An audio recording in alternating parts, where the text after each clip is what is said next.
I'm all rigged up. Like I said, I'm about 9 years old.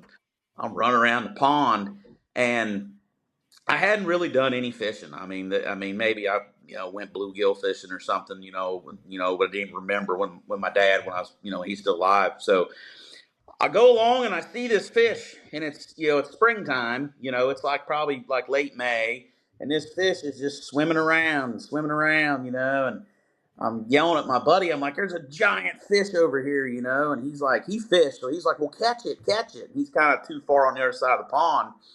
So that bass, of course, now we know it was on a bed, but I was just like, it won't move.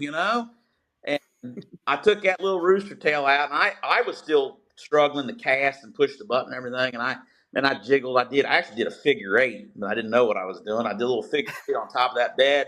That bass came up there, grabbed the old squirrel tail, and buddy, the fight was on. Of course, I didn't quite understand the cranking and the pulling, so I just grabbed the rod and ran the other way up the bank.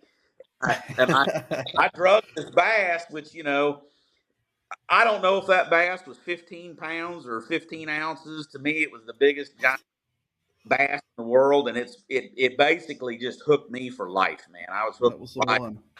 and there was no stopping it after that. That's all I could think about was fishing, and I still think about fishing to this day, every minute of the day.